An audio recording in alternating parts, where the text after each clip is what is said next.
Kilala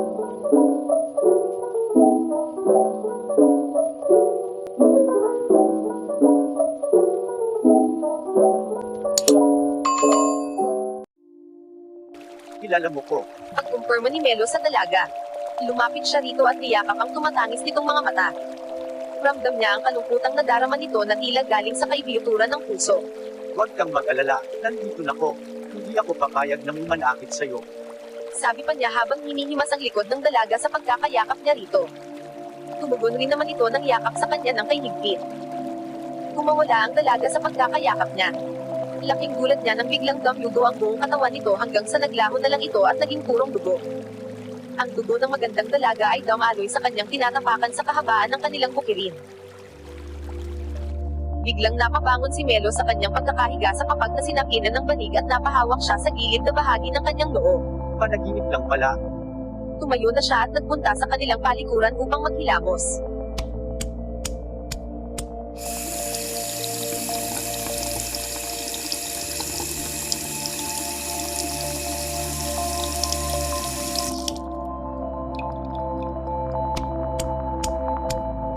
Bumalik siya sa kanyang kwarto at kinuha ang papel na inilagay niya sa ilalim ng kanyang unan. Ang papel kung saan iginuhit niya ang babaeng kanyang nasilayan sa ilog. Napangiti siya habang tinatitigan iyon. Iniisip niya kung kailan sila muling magkikita at hinihiling niyang sana'y makilala na niya ang dalaga sa susunod na pagtagpuin sila ng mapaglarong tadhana. Inilagay niya ang papel na iyon sa loob ng kanyang malaking picture frame, tinakpan niya ang solo niyang litrato na nakalagay doon. In love na talaga tong kapatid ko. Malakas na sabi ni Melker na siyang ikinagulat ni Melo. Muntik pang mabagsak ang picture frame na kanyang hawak dahil sa gulat, mabuti na lamang ay nasalo niya ito. Tila kinabahan siya sa nangyari dahil muntik na itong mabasag. Iniregalo kasi ito sa kanya ng kanyang kaibigan upang ilagay ang kanyang litrato roon kaya ganoon na lang ang pagpapahalaga niya sa picture frame na iyon. Kuya naman, huwag kang manggulat ng ganyan. Iniayos na niya ang pagtayo sa picture frame na nakapatong sa drawer na siyang lagayan ng kanyang mga damit. Lumapit sa kanya ang kanyang kapatid at hinawakan siya nito sa kanyang kaliwang balikat. Sama ako sa iyo sa pangingisda. Huwag na kuya, kaya ko na yon. Wala ka bang gawa ngayon? Isa kasing construction worker ang kuya niyang si Melker. Hindi kasi ito nakapagtapos ng pag-aaral at nag-asawa agad. Meron siyang 2 anak na binubuhay lamang sa pagkukonstruksyon at ang asawa naman ito'y tinutulungan ng kanilang ama sa pagbebenta ng kanilang mga tanim na gulay. Si Melo na lang ang pag-asa ng pamilya nila na guminhawa ang kanilang buhay dahil siya lang ang nakapagtapos ng kolehiyo. Ginapang niya ang kanyang pag-aaral sa pamamagitan ng mga scholarship na inaalok ng lokal na pamahalaan. Ang kanyang amay pagsasaka at pagtatanim ng mga gulay at prutas ang ikinabubuhay. Habang naghihintay sa resulta ng board exam ng pagiging arkitekto, si Melo ang nangingisda sa ilog upang maibenta ito at minsan ay ito na rin ang panang-uulam nila. Pinabayaan na sila ng kanilang ina at nag-asawa ito ng iba noong mga bata pa sila. Kaya mag-isang tinaguyod sina Melo at Melker ng kanilang ama. Wala pang pinapagawa ulit yung contractor namin eh. Natapos na kasi kahapon yung pinatrabaho sa amin. Ganun ba? Sige, samahan mo muna ako sa pangingisda. Baka mas marami tayong mahuli at mabenta kapag dalawa tayo. Si tatay pala nasan? Nag-aani ng mais. Hinog na kasi yung mga yon. Kasama niya yung asawa at mga anak ko.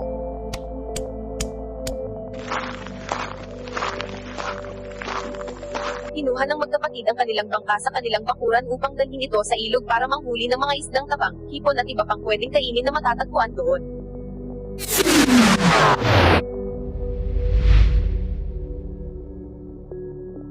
Ayoko!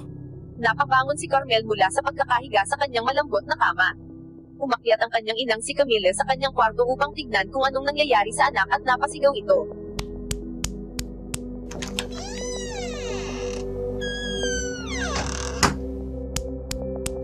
Napaiyak si Carmel nang makita ang kanyang ina na nakatingin sa kanya nang pumasok na ito sa kanyang kwarto. Anak, ayos ka lang. Bakit ka sumigaw? Magkasunod na tanong ni Camille sa anak, inalibutan na ng takot. Mama? Nakikita niyo po ko? Ano ba namang klaseng tanong yan, anak? Siyempre naman nakikita kita. Ano ka invisible para hindi ka makita? Ano bang napanaginipan mo at nagkakaganyan ka? Inalala ni Carmel ang mga nangyari sa kanya. Napagtanto niyang isa lamang masamang panaginip ang tungkulin ng pagiging wison niya. Hindi totoo si Hania na galing umano sa planetang Melarine kung saan nagmula si Janus na may likha ng Plong Esha. Hindi rin totoong binigyan siya ng tungkulin na bantayan ang kanyang kababatang si Arman sa mga ikinikilos nito, at kung may lalabag man ito sa kautusan ng bansa ay may kapangyarihan siyang mapalayas ito sa pamamagitan ng pagpepresente ng ebidensya sa harap ng hukuman. Hindi rin totoo ang nakasalamuhan niyang Wisonya na nagngangalang Macy at Penelope na nasa edad na mahigit 100 taong gulang.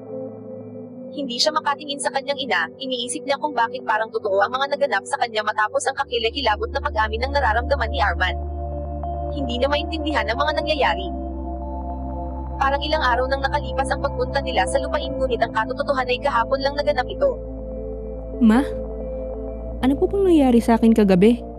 Pag-uwi mo kahapon galing sa lupain bigla kang hinimatay, sabi ng papa mo. Ano bang ginawa niyo ni Arman sa labas? Akala ko nga makikihalubilo ka sa mga tao roon. Yun pala sa walang gaanong tao kayo pumunta. Paano mo kami mabibigyan ng apo? Litong-lito si Carmel sa mga nangyayari sa kanya. Hindi niya naalalang hinimatay siya pag-uwi galing sa lupain dahil malinaw sa kanyang alaala si Hania at ang tungkulin niya sa pagiging Wisonya. Pati na rin ang mamita niyang si Macy na nagpakilalang Wisonya ng kanyang ina at kaibigan nitong si Penelope. Ang mabuti pa mag-almusal ka na. Kung ano-anong naiisip mong bata ka. Lumabas na ang kanyang ina mula sa kanyang kwarto.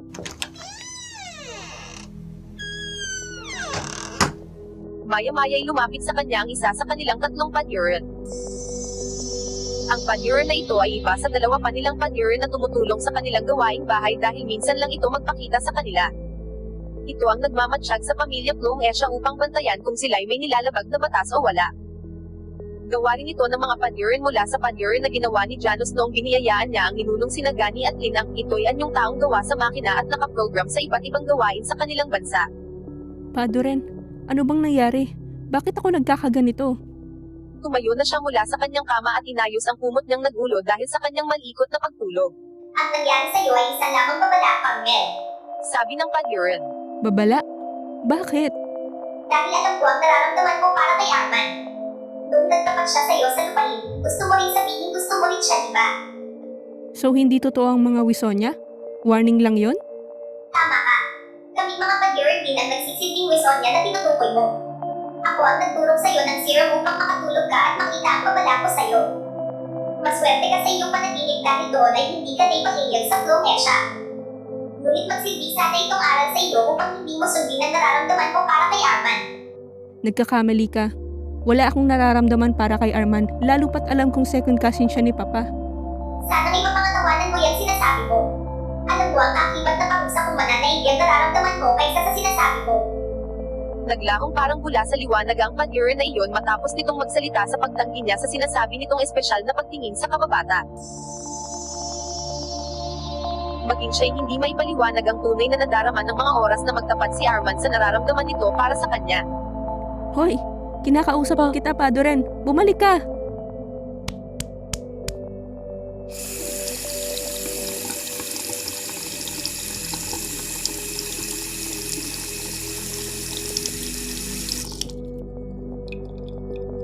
Pagkatapos maghilamos sa kanyang sariling palikuran ay bumaba na siya papunta sa kanilang hapagkainan. Nadatnan niya ang kanyang mga magulang na hinihintay siya sa hapag. Okay ka lang ba, anak? Kanina ka pa namin hinihintay rito. Alam mo namang hindi tayo nagsisimulang kumain hanggang di tayo kompleto, di ba? Di ba na lang kung hindi tayo kompleto rito sa bahay? Pero since linggo ngayon ay family day ngayon, Nag-aalalang sabi ng kanyang ama. Umupo na si Carmel sa kaguan sa hapag na puno ng mga paborito niyang pagkain. Ngunit kahit mga paborito niya ang mga nakahain ay hindi niya pa rin maiwasan ang mapaisip sa nangyari. Papa, alam niyo po bang may gusto si Arman sa akin? Pag-umpisa ni Carmel na siyang ikinagulat ng kanyang mga magulang. ano? Nagtapat po kasi siya sa akin kahapon nung pumunta kami sa lupain. Napansin ko rin yun, Han. Lagi niya kasing kinukulit itong si Carmel natin. Pagsingit ni Camille. Bakit hindi mo sinabi sa akin? Pagalit na tanong ni Maxwell sa kanyang asawa, napapukpok pa ito ng malakas sa mesa na siyang ikinagulat naman ni Carmel. Pa, huwag niyo na pong awayin si Mama. Kasalanan ko rin naman po kasi ang manhid ko. Hindi ko po naramdaman na may gusto na pala siya sa akin dahil lagi niya akong inaasar simula nung mga bata pa kami. Pag-awat ni Carmel sa kanyang ama.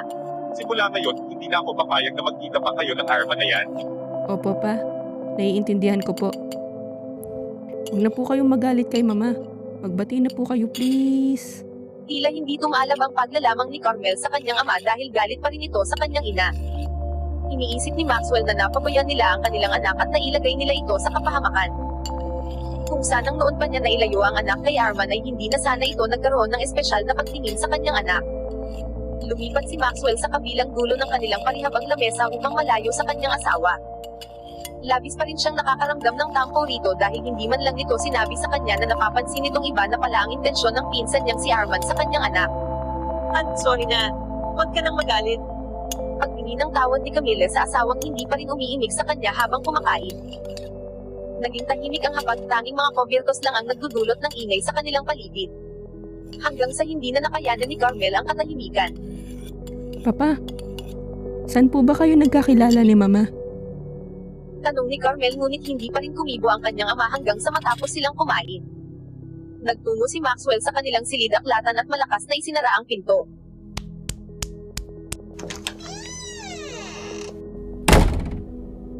Ma, sorry po. Dahil sa akin nag-away kayo ni Papa. Niyakap ni Carmel ang kanyang ina habang sila'y nakatayo malapit sa silid-aklatan. Bahagyang napangiti si Camille sa yakap ng anak. Huwag mo na kaming isipin ng papa mo. Magkakapatid rin kami noon. Alam ko na, Ma. Magbihis ka po. Yung magandang maganda. Tapos, maghahanda po ako ng setup ng table sa labas. Parang lunch date. Maaga pa po kasi eh. Sa tingin mo nagkagana yun? Nag-aalalang tanong ng kanyang ina. Oo naman po. Kayo pa po ba, Ma? Sigurado po ako, magkukorting puso po ang mga mata ni Papa pag nakita kayo. Sige anak. Ako na ang mag-aayos sa table. Ikaw nang bahala sa papa mo na huwag munang pumunta rito hanggat hindi pa sumasapit ang lunchtime. Yun. Sige po, Ma. Punta lang din po ako sa library. Masayang sabi ni Carmel at pumasok na siya sa kanilang silid-aklatan.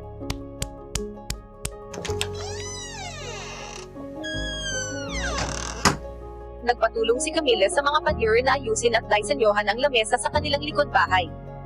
Samantalang si Carmel naman ay nagbasa ng libro kasama ng kanyang ama. Nang sumapit ang takdang oras ng tanghalian ay nagtaka si Maxwell dahil tila hindi nagluto ang kanyang asawa ng pananghalian. Inisip pa nito na kasalanan niya iyon dahil nasigawan at iniwasan niya ito kanina. Papa, hindi po kayo dyan kakain. Sabi ni Carmel sa ama. Ganun ba na? Saan? Basta po, tara. Hinayla ni Carmel ang ama papunta sa kanilang likod bahay kung saan matatagpuan ang mga inihanda ng kanyang ina para sa kanyang ama. Pagdating nila roon, ay nakita nilang nakaupo si Camille sa isang silyang katabi ng hapagkainan nila roon. Nilagyan niyo ng pulang mantel na parang katulad sa mga fine dining restaurant. Maraming pagkain sa gitna at dalawa lamang ang bakanteng plato dahil para sa kanila lamang mag-asawa ito. Nakabihis ng malarosas na off-shoulder dress ang kanyang ina na para bang first date nila ito ng kanyang ama. Ang buhok na inakalugay at tanging ribbon na pula lamang sa kanang bahagi ng kanyang buhok ang disenyo nito. Dahil dito'y muling nabighani ang ama ni Carmel sa kanyang ina. Siyempre, hindi kumpleto ang date nyo kung hindi mo po bibigyan ng bulaklak si Mama. Inabot ni Carmel sa kanyang ama ang mapupulang bungkos ng mga rosas na paboritong bulaklak ng kanyang ina. Salamat anak. Sige po, puntahan mo na po si Mama. Enjoy your date. I love you, Papa. Malambing na sabi ni Carmel at nagtungo sa kanilang hapagkainan sa loob ng bahay dahil ayaw niyang makaistorbo sa date ng kanyang mga magulang. Nang isusubo na niya sana ang pagkain ay may biglang nag-doorbell sa kanila na siyang kanyang kinainis. Sino ba yun? Kumakain yung tao, istorbo naman. Padubok siyang naglakad papunta sa pintuan at tinignan kung sino ang nag-doorbell sa pamamagitan ng holograph of CCTV viewer na nakadikit sa tabi ng kanilang pintuan. Lumabas si Carmel upang mapagsabihan niya ang kababata na wag na siyang kulitin ito.